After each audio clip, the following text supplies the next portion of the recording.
అందరికీ నమస్కారం అండి. ఈరోజు వీడియో అయితే పెళ్ళి అయిన ప్రతి మహిళకి కూడా చాలా చక్కగా ఉపయోగపడుతుందండి. మనలో ప్రతి ఒక్కళ్ళు కూడా లక్ష్మీదేవి కటాక్షం కలగాలని, ఆ లక్ష్మీదేవి ఆశీస్సులతో మన ఇంట్లో ఎప్పుడూ కూడా లక్ష్మీ కటాక్షం అనేది ఉండాలని కోరుకుంటూ ఉంటాము.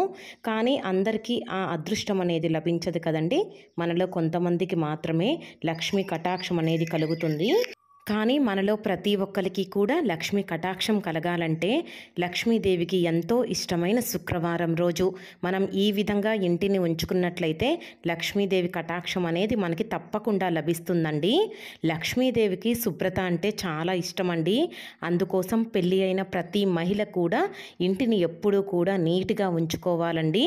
ఏ ఇల్లు అయితే శుచి శుభ్రత పాటించి చక్కగా ఇంటిని ఉంచుకుంటారో లక్ష్మీదేవి ఆ ఇంట్లో ఉండటానికి ఇష్టపడుతుంది. ఇంట్లో ఎక్కడ వస్తువులు అక్కడ గజిబిజిగా వదిలేసి ఇంట్లో దుమ్ము ధూళి అలానే వేలాడుతూ ఉంటే ఆ ఇంట్లో లక్ష్మీదేవి నిమిషం కూడా నిలబడదండి. మన ఇంట్లో లక్ష్మీదేవి ఉండాలంటే ప్రతిరోజు కూడా మనం చక్కగా సూర్యోదయానికి ముందే నిద్రలేచి ఇంటి ముందు ఈ విధంగా నీట్గా శుభ్రం చేసుకొని ఆ తర్వాత నీటిని చల్లి చక్కగా ముగ్గు వేసుకొని అందులో కూడా పసుపు కుంకుమ వేసుకోవాలండి.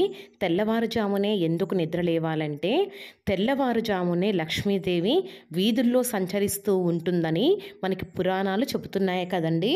అందుకోసం మనకి పెద్దలు చెబుతూ ఉంటారు కదా, చక్కగా తెల్లవారుజామునే నిద్రలేచి చక్కగా ఇంట్లో పనులు చేసుకోండి అని. అందుకోసమేనండి లక్ష్మీదేవి తెల్లవారుజామునే వీధుల్లో సంచరిస్తూ ఉంటుంది. ఏ ఇంటి ముందు అయితే చక్కగా ముగ్గు వేసి ఉంటారో, ఏ ఇంటి గడప అయితే పచ్చగా ఉంటుందో లక్ష్మీదేవి ఆ ఇంట్లోకి రావటానికే ఇష్టపడుతుందండి. లక్ష్మీదేవి మన ఇంటికి వచ్చిన తర్వాత మనం ఇంటిని నీట్గా ఉంచుకోవటం కానీ, ఇంట్లో ఎక్కడ వస్తువులు అక్కడ నీట్గా సర్దుకోవటం కానీ, ఇంట్లో ఎక్కడా కూడా దుమ్ము ధూళి అనేది లేకుండా మనం చూసుకోవాలండి. ఏ ఇంట్లో అయితే శుచి శుభ్రత పాటించి ఇంటిని నీట్గా ఉంచుకుంటారో లక్ష్మీదేవి ఆ ఇంటికి రావటానికి మాత్రమే ఇష్టపడుతుంది. అలానే మనం వంటగదిని కూడా నీట్గా ఉంచుకోవాలండి. ఎందుకంటే వంటగదిని మనం మొదటి వైద్యశాలగా భావిస్తూ ఉంటాం కాబట్టి వంటగదిని ఎప్పుడూ పరిశుభ్రంగా ఉంచుకోవాలి. వంటగదిని ఎలా పడితే అలా ఉంచుకుంటే అది మన అనారోగ్యానికి దారితీస్తుందండి. అందుకోసం మనం స్టవ్ని కానీ వంటగదిలో ఉపయోగించే సామాగ్రి కానీ ఎప్పటికప్పుడు నీట్గా శుభ్రం చేసుకుంటూ ఉండాలి. అలానే మనం షింక్లో అంట్లు కూడా ఎక్కువసేపు ఉంచకుండా ఉండటమే మంచిదండి. ఎందుకంటే షింక్లో అంట్లు అనేది ఎక్కువగా ఉంచటం వలన మనకి స్మెల్ అనేది కూడా ఎక్కువగా వస్తుంది. అలానే బొద్దింకలు కూడా ఎక్కువగా ఉంటాయి కదా. అందుకోసం ఎప్పటికప్పుడు షింక్లో అంట్లు కూడా నీట్గా శుభ్రం చేసుకొని ఎండలో పెట్టుకుంటే మనం శుభ్రం చేసిన సామాగ్రికి ఎటువంటి మచ్చలు అనేది లేకుండా నీట్గా ఉంటాయండి. అలానే మనం కిచెన్లో ఎప్పుడు స్టవ్ అనేది నీట్గా ఉంచుకునేలా చూసుకోవాలి. స్టవ్ పైన పాలు పొంగిపోవటం కానీ, అన్నం పొంగిపోవటం కానీ ఎటువంటి జరగకుండా మనం దగ్గరగా ఉన్నప్పుడే మనం పాలు పెట్టడం అనేది అలవాటు చేసుకోవాలండి. చాలామంది పాలు కానీ అన్నం కానీ స్టవ్ మీద పెట్టేసి అటు ఇటు తిరుగుతూ అలానే వదిలేస్తూ ఉంటారు. అలా చేయకూడదండి. మనకి కిచెన్ అనేది ఎప్పుడు నీట్గా ఈ విధంగా ఉంచుకోవాలి. ఎప్పుడైనా పొరపాటున కూడా ఏవైనా పొంగిపోతే వాటిని వెంటనే క్లీన్ చేసుకుంటూ ఉండాలి. ఈ విధంగా అన్నీ క్లీన్ చేసుకున్న తర్వాత ఇంటిని మొత్తం నీట్గా చీపిరితో ఇలా శుభ్రం చేసుకోవాలండి.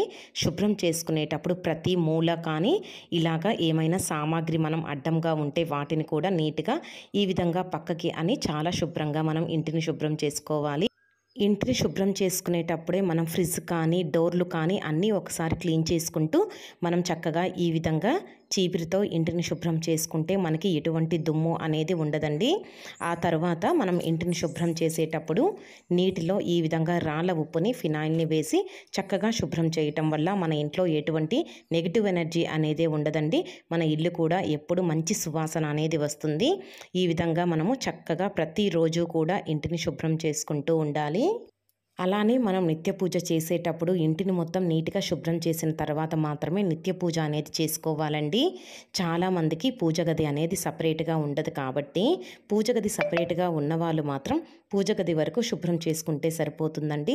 మనలాంటి చిన్న ఇళ్లలో పూజ గది అనేది సపరేట్గా ఉండదు కాబట్టి కిచెన్లోనే సైడ్గా చిన్న పూజ గది అనేది ఏర్పాటు చేసుకుంటూ ఉంటాం కాబట్టి ఇంటిని మొత్తం చక్కగా ఈ విధంగా శుభ్రం చేసి ఇంటి ముందు చక్కగా ముగ్గు అనేది వేసుకొని అందులో కూడా పసుపు కుంకుమ వేసి చక్కగా మనకి వీలైతే ఎర్రటి మందారాలతో ఈ విధంగా చక్కగా మనం పూజ గదిలో పూజ చేసుకుంటే తప్పకుండా లక్ష్మీ కటాక్షం అనేది కలుగుతుందండి. లక్ష్మీదేవికి ఎరుపు రంగు పూలు అంటే ఎంత ఇష్టం అనేది మనం ప్రత్యేకంగా చెప్పనక్కర్లేదు కదండి. అందుకోసం మనకి వీలైతే ప్రతి శుక్రవారం రోజు ఈ విధంగా నేను చెప్పినట్టుగా ఇంటిని చక్కగా ఉంచుకొని ఈ విధంగా పూజ చేసుకున్నట్లయితే మనకి లక్ష్మీ కటాక్షం అనేది తప్పకుండా లభిస్తుందండి. అలానే ఈ విధంగా మనం ఇంట్లో పూజ చేసుకునేటప్పుడు తప్పకుండా గడప పూజ కూడా చేసుకోవాలండి. గడప పూజ ఏ విధంగా చేయాలో మన ఛానల్లో ఆల్రెడీ వీడియో పెట్టాను. వీడియో లింక్ కావాలంటే ఇస్తానండి. వీడియో నచ్చితే మాత్రం మన ఛానల్ని తప్పకుండా సబ్స్క్రైబ్ చేసుకోండి.